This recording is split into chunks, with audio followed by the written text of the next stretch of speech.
Hollow Laureate. And in 2014, he was presented with the prestigious Iowa Award by the governor of Iowa.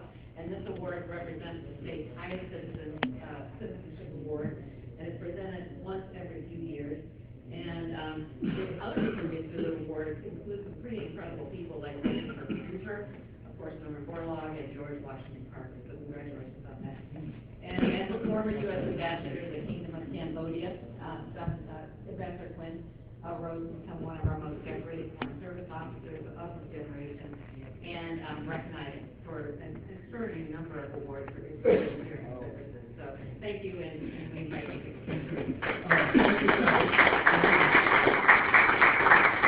Sally, so nice, thank you. So this was all getting started. Sally called me up. We didn't know each other. And he wanted to find out whether, where was I going to be on all this, and was I going to be leading some campaign to not let it happen, or so. But I hope you recall, as I recall, that I told her that you would have the most warm embrace from the World Food Prize, and encouraged her to come here and do this. And so thank you for coming. And for the terrific panel you set up today. You got one of my great friends and colleagues, one of Norman Borlaug's most treasured colleagues from the University of Minnesota, and Ron Phillips, who's here, and part of this. We in Iowa don't like the University of Minnesota so much because we said they stole Norman Borlaug from us. He should have gone to Iowa State. And then he went to Texas A&M with Ed Runge, who's back here. But Norm loves both schools. And I'm going to Minnesota on Monday. We're going to have the Borlaug statue unveiled. But I know the National Academy building. And in there, you look up in the rotunda, there's one phrase that captures it all. Science is the multiplier of the heart. That's what Norm Borlaug believed. Science is the way. It will take science if we're going to be able to increase the yields of crops. As he pointed out, there's not really any more land. So you have to increase the amount that's produced on the land being farmed, or you've got to cut down the habitat in the rainforest and try to produce it. And not only that, but to do it nutritiously. That's what our whole week is about, nutrition and sustainability. The Gates Foundation is a partner for you to have. They're a great friend to us. The Agricultural and Africa Initiative, Rod Shaw, when he was formulating that, came to the World Food Prize and put him on the stage in the symposium with Norm Borlaug, Catherine Bertini, Gordon Conway, who's here in the building, and Chen Zhangli, and good ideas to build on it. And we have the incredible honor of October 15th, 2009. Bill Gates came here and launched what is now this incredible dynamic initiative, and that's like Agra and all the things, exciting things happening in Africa. So just as with the new Africa Prize, your new prize is there because we need all the inspiration, all the recognition, all the attention to these issues. So I'm sure you're going to do things in Washington, because after all, they're all the important people, you get them to come there. But the trouble with Washington and New York and all those places is there's so much competition. But here in Des Moines, every October, you can come here, and we ought to bring together all of these recipients, all these winners. Tonight, I hope you all come over to the Borlaug Field Award. We're doing this, recognize inspiring individuals under the age of 40. Rockefeller gave us a wonderful grant to do that. I was at the Borlaug Cast Communications Award today. We have a hunger fighting award in Iowa that we gave earlier this week. So whoever you choose, you recognize, you announce, bring them. You know, come and do something here, Sally, every October, because it's from here. And remember, of course, in America, the Iowa caucuses are here. We've got to get this issue on the national agenda, because it is, after all, the greatest challenge our species has faced. And there won't be the money for the research, because our country doesn't put enough money in research now. And there has to be the research, and we have to inspire the young scientists, the next generation. You know, I've got 200 high school kids who are going to be here tomorrow with their teachers and our interns, and they're the ones who've got to be convinced to be in this area working on these issues. So I am so pleased you're here. I'm so supportive of what you're doing. Hope you'll invite me to come and be in the audience and cheer as you do this. But I just wanted to have the offer on the table that we'll be thrilled to have you come back and feature your recipients and winners, and that we can have them all imbued with Norman Borlaug's heritage and his legacy.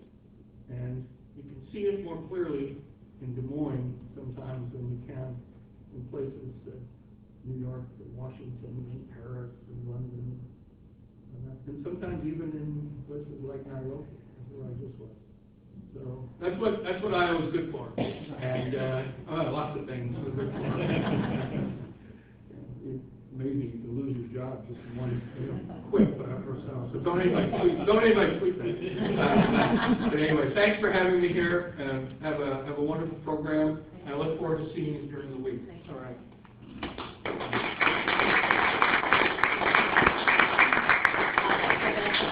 For that gracious honor, which we will definitely take up on. I wanted to just take a moment to talk about our foundation, but I want to start by saying this is just an incredible time to be in agriculture. I had spent 19 years with the USDA, and then I went off to the National Institutes of Health for 11 years.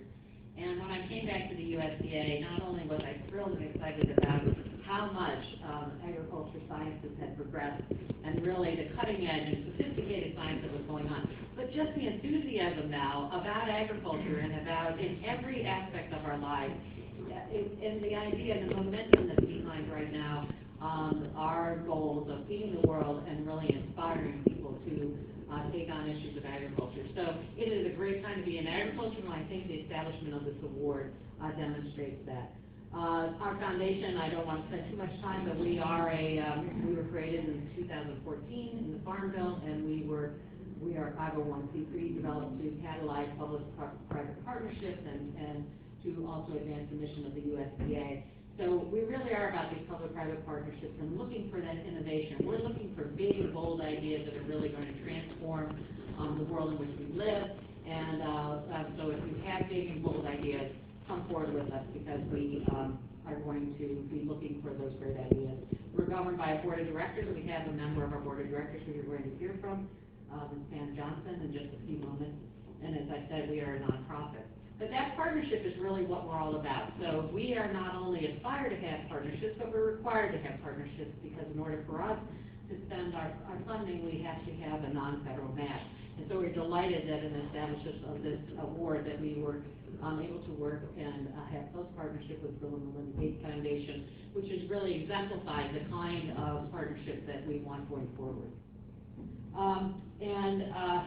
There's a lot of things that we do. We are to think about the next generation. That is one of our goals. So you're going to hear in just a few weeks about the establishment of a new innovative program that we have about funding individuals who are at the onset of their careers who are doing creative science. But we also are looking for cutting-edge research in many areas, and we have just launched our challenge areas, which go all the way from food waste and loss, water scarcity, soils, etc. There's a very interesting one, foraging the innovation pathway, which is to really look at either technologies that are on the shelf or research that has been done where there's intractable issues where we can't seem to get that research into implementation.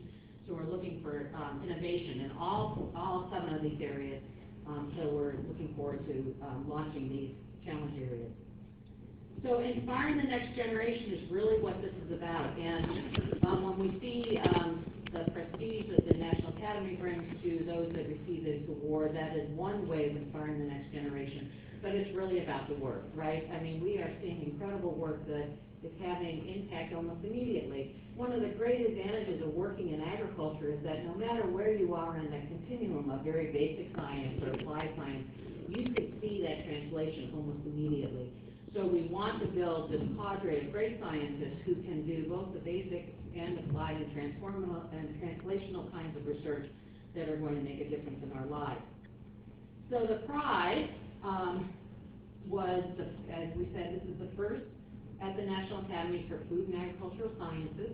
Now, we have had food and agricultural scientists win prizes at the Academy, but this prize is devoted to this area.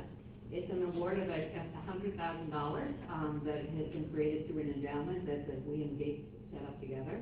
And it is designated towards a mid-career scientist. Now, there's a number of people who asked us, why did we decide mid-career? And we decided mid-career because we wanted to have those individuals who have had extraordinary accomplishments that are going to go off and continue to have extraordinary accomplishments to agriculture. So here's our areas of science. It's all the way from the cadre from the physical, social, and biological sciences. And we have, and I'm happy to announce that our nomination process has closed, and we have 33 extraordinary nominees. The Academy tells us to have 33 nominees the first year is really a remarkable thing. So the first, as with all Academy prizes, there is a process by which a group of Academy members will be on a panel to take a look and decide on the recipient of the award. We will announce the recipient in January, and then we'll confer the prize in April at the National Academy's annual meeting. So we're really fast and furious. This was really wonderful to work with Bill and Melinda Gates Foundation because we were able to put this in place quite quickly. So that's it about the prize. I want to introduce our speakers. I'll introduce each as they're coming up to the podium. First, I want to introduce Mr. Lawrence Kent. He is a Senior Program Officer at the Agricultural and Development Program of the Bill and Melinda Gates Foundation, and focusing on investments in agriculture and technology for poverty alleviation in Africa and South Asia. He develops and manages grants for breeding stable food crops with higher levels of micronutrients and resistance to disease and drought, some of the most important issues facing these countries and continents. Prior to coming to joining the foundation, Mr. Kent served as Director of International Programs at the Danforth Plant Science Center, so he's very immersed with all of us here today in St. Louis. And he managed humanitarian projects to develop disease-resistant varieties of cassava, sweet potatoes, and maize for Africa. And he also worked in Egypt as an agricultural policy advisor for the Ministry of Agriculture. And before that, in Burkina Faso, where he served as food security advisor for Catholic Relief Services. And from 1990 to 1996, he worked as an economist for consulting firms serving USAID and the World Bank, carrying out assignments in 25 different countries. So thank you for your support, and we'll look forward to your comments.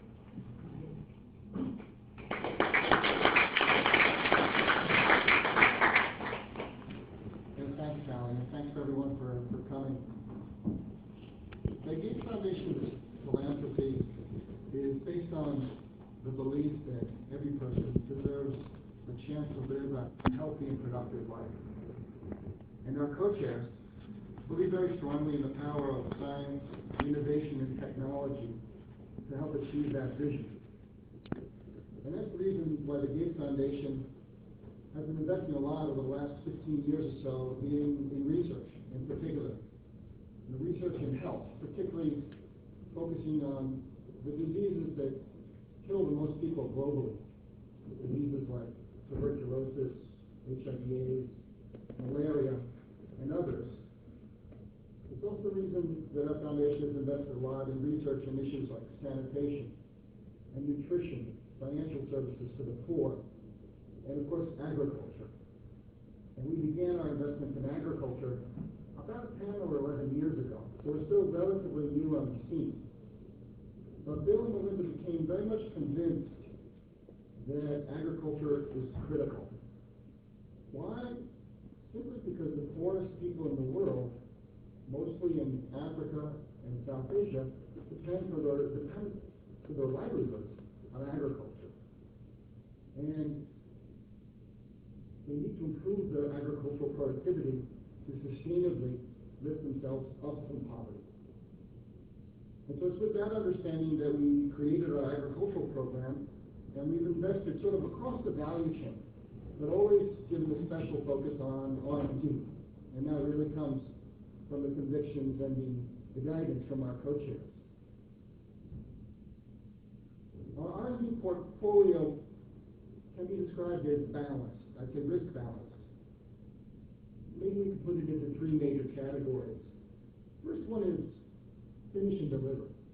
The short-term, relatively low-risk type investments.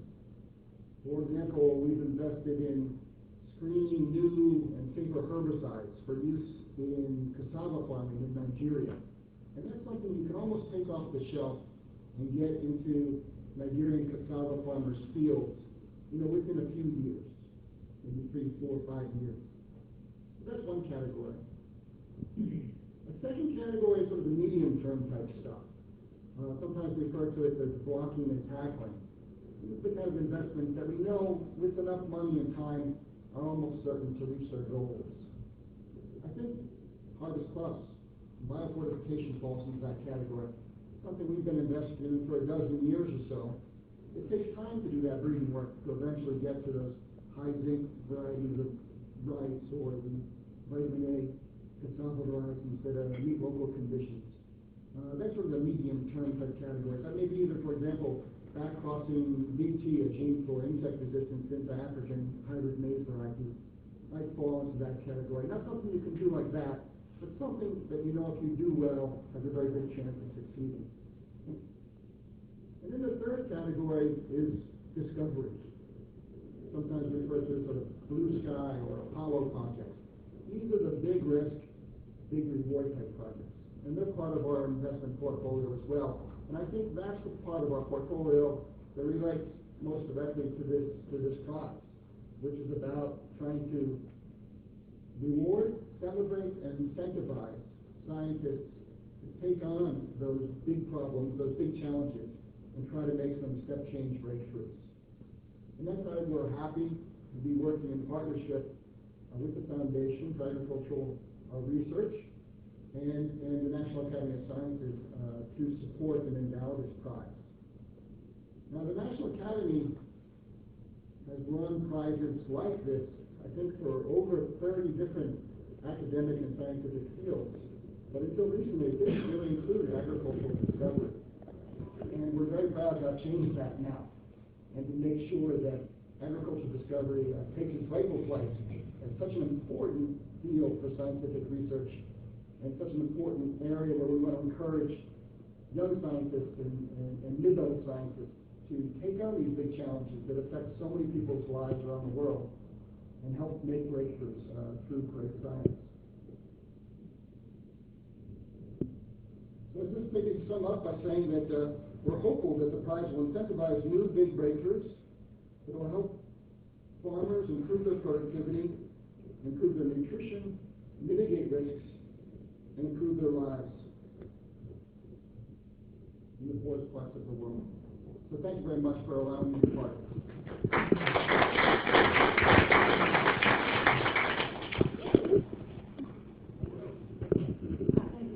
Thank you, Lawrence. I'd like now to introduce to you Ron Phillips. We go way back. Ron was my boss, actually, for a couple of years when he served as chief scientist at the USDA, and we had a lot of exciting times. In the 90s, with the advent of all the new genetic technologies, it was really an interesting time to be in agri-research, and Ron and I and others really rode that wave of innovation back then, and to see where we are here. But Ron has been with at the University of Minnesota and is a reagents professor emeritus of agronomy and plant genetics, and he was also a former McKnight presidential endowed chair in genomics. And so he's had a really incredibly important and accomplished career in agriculture. He's mentored many, many graduate students and postdocs, almost countless over his 40 years. And he was recognized, of course, as an Academy member, and also has been awarded the prestigious Wolf Prize, which is in agriculture in Israel for groundbreaking research in service of mankind. So we thank you for that, Ron.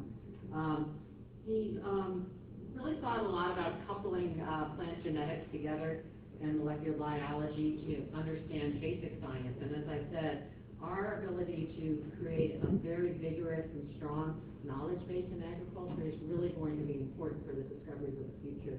And Ron has led the way in many of that. In addition, Ron has been incredibly important in the development of this prize, which began as an idea with he and another former colleague was also chief scientist Jim Cook, and Ron's going to give us a little background on how this prize came about, and we thank you for all your work.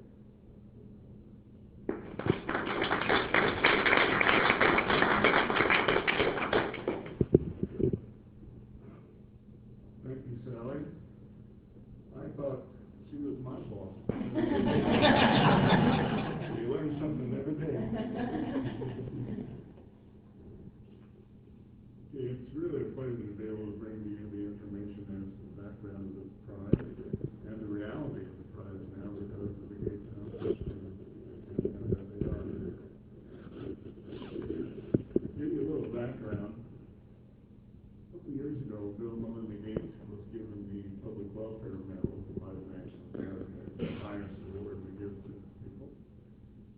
And after that ceremony, award ceremony, there's what's called a garden party. We go out under this big tent and visit with VIPs from Washington. And on the way out there, Jim Cook, as I referred to, and Harris Lewin and I were talking about the ceremony, and all three of us, the prize in agriculture. They'd given out that year 15 to 20 awards, but nothing in agriculture. So we began to think about that and thought, well, we will try to bend Bill Gates' ear to this idea. And as things would happen, the garden party, he was standing right behind me, or maybe I was standing behind him. And I struck up a conversation, and Jim Cook and Harris Lewin joined us, and we started talking about the possibility of the prize in agriculture. You could feel the wheels turning in Bill Gates' head, and I asked him if he would appreciate having a letter from me talking about it. He said, no, that's not the idea. We heard that night he asked Rob Ford to find out what other prizes there were in agriculture. They're very nice. So anyway, they came on early, and then because of the innovation emphasis that they are, they also found that this could be a possibility for them to have a major impact on inspiring the future. And of course, the rationale always goes back to the human population, and we've talked about having 9 to 10 billion people by 2050, but if you put it down in terms of years, we're adding about 1 billion people every 14 years. That goes by pretty fast, and it seems like it to me. So this endowment had to be pretty large, because we were hoping that we would have a $100,000 prize. Well, as it turns out, the Gates Foundation provided 1.75 and FSAR 1.75. So this is now a $3.5 million endowment, which allows us to give the prize every year at $100,000.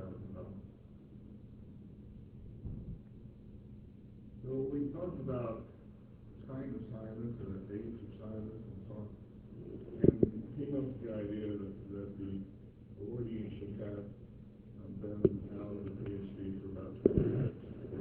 So we consider it a mid-career award, usually research and have the 20 years as, I guess, an arbitrary cutoff. It had to cut off someplace.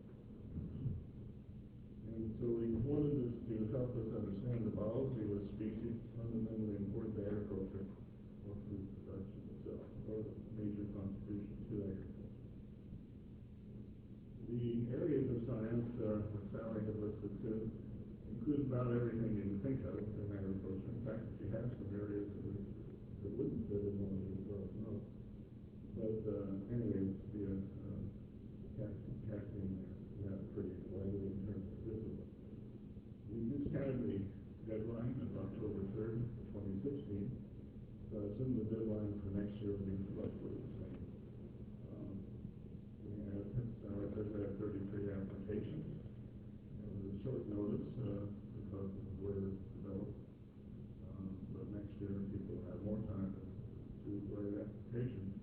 But 33 is pretty good. So, Bill Gates, of course, has exemplified innovation. He said, never before in history has innovation offered promise of so much to so many in so short a time. And of course, the FSAI also has a major role in innovation. So a really good fit that came together and was very important in that regard. So some people say if you can dream it, you can achieve it. So if you have sharp, young scientists out there thinking about some of the cutting edge research that might be done, that thought process may lead to achievement. For example, in the past, if you wanted to add a new trait to your species, you generally had to look within the germplasm itself, whether the cultivars or specimens were out there that might have that trait. Now we can design the trait that we need. It also will kind of move us from what some people call pedestrian research to cutting edge research, looking for that holy grail, so to speak. And well, Buddha said years ago, what we think we become. So we're hoping that the young scientists will think some great things.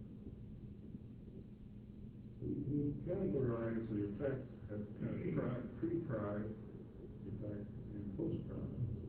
Pre-pride will include encouraging others to look into that area of research that was just recognized. Presumably that would be a new cutting edge area that would have a lot of work done yet, and it would encourage that. So encourage younger scientists to become part of the winner's circle. It's not just in the science. And then think ahead. Don't think about what is, but think about what could be. There's lots of examples you can pull up here. For example, the DNA sequencing that can be done now is just amazing. And you can envision doing a complete genome sequence on every exception we have in the gene bank. For example, in rice, there's over 100,000 exceptions in the gene bank. And the idea here is being implemented in the case of rice. I think about 3,000 lines have been done now. So we'll be able to look through that sequence, find genes that are interested to it, that are there already, and take advantage of it. Recently, Summit and Pioneer has agreement using genome editing, so new technology, so to speak, that's being moved into national and international programs, and particularly they're focusing on the lethal and purpose resistance right now. So we need to have people that are thinking outside the box and orienting their research towards agriculture. So some post-prize effects. First of all, it's an affirmation of the value of the research that somebody's doing. It may not be that well known to the public, but this kind of prize will lift that area of research up. It leads to the recognition of a person as a good scientist. Doesn't hurt. And may also enhance their personal life. The $100,000 is a prize. They can use it any way they want. So we find various reasons, including attending important conferences and workshops. And it should inspire the next generation to address agriculture and important points. Although most of us don't do our work to get a $100,000 prize, even $1,000 prize. So finally, Isaac Asimov said, science gathers knowledge faster than society gathers wisdom. This prize should increase the respect of the winner, and therefore allow his or her voice to be heard and respected. So if you need more information, you can go straight from Google and National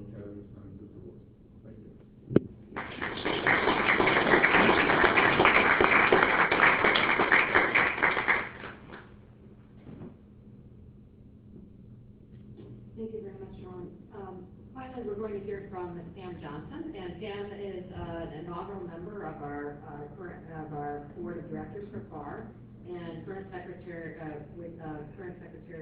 of the foundation, so she's a board member and our secretary. And she was past president of the National Corn Growers Association. And she grew up on a farm, and she developed a real love of agriculture. She's a fifth generation, I believe, farmer, and grows corn and soybeans in northern Iowa in partnership with her husband. She currently serves as second vice president of MAZEL, the International Maize Alliance of Corn Growers Association of Argentina and Brazil, the National Corn Growers Association, and the U.S. Grains Council. And she's also director of the National Coalition for Food and Agricultural Service. So she's volunteered on many groups, and is a strong advocate for agriculture and rural economic development at the state, local, and national level. But Pam has been really interested in science and has been a big advocate for what science can do for agriculture. She worked on many policy issues, worked on the passage of policy issues in the Farm Bill, and thinking a lot about public-private partnerships. And one of her great accomplishments is that chair of the Corn Growers Research and Business Development Action Team.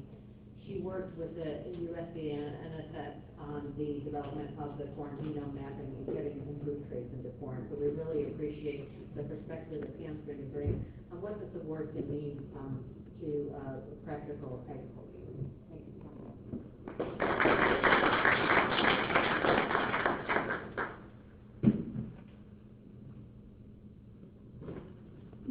I just love how life works, because agriculture nationally and internationally actually is just a small group of people, and I have the pleasure of meeting a lot of great people and working with them. Ron has been a mentor of mine and a hero of mine through the years. He worked with the National Corn Growers back when I was going to maize genetic meetings, and every hour there'd be 6 words I'd recognize. But I knew the work that we could do together in public-private partnerships was so significant. And then I could ground truth it on my own farm. I'm working on the kids and my livestock, working on the farm with the old grandson. So we understand how important it is to bring innovation and science and technology back to the farm and back to answer all the questions that farmers face, whether you farm in Africa or Iowa. And I think this is so appropriate to be able to announce the National Academy of Science Award here at the World Food Prize, because for me, it is one and the same, where there was no Nobel Prize for agriculture, and some great visionaries made that happen, and some great visionaries made this prize happen. And I feel very fortunate to be appointed by Secretary Vilsack to serve on the Foundation of Food and Ag Research.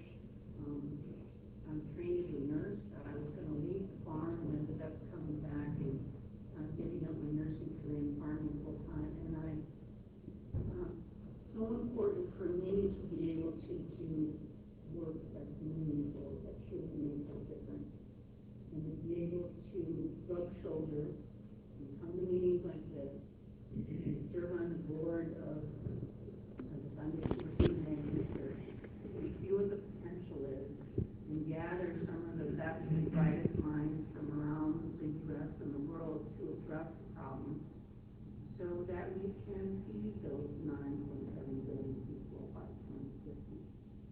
So I'm honored and humbled to be here today to bring the voice of the farmers to the table. I've been fortunate to have the experience of being on a woman's farm in Africa, and I know what research like Norman Borlaug said, take it to the farmer.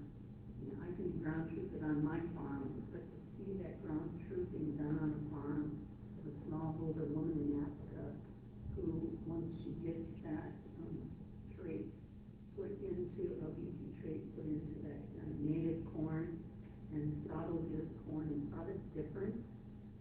But I will never be the same after seeing can survive for the next year.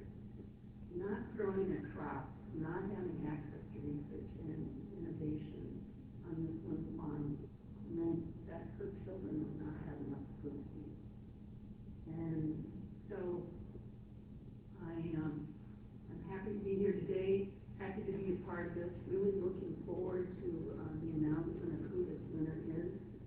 And I think, as other speakers have said today, recognizing them and honoring them and supporting them financially and economically, but more importantly, giving them a deep support of who they are and what they do so that they can take that research and make a difference in the world.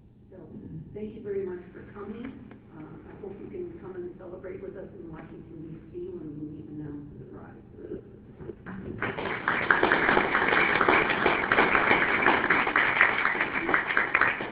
So again, I want to thank all of you for being here, Pam. That's truly inspirational, and is really what this prize is all about, is looking at that great work and these creative people who are working in agricultural research, agriculture and food research.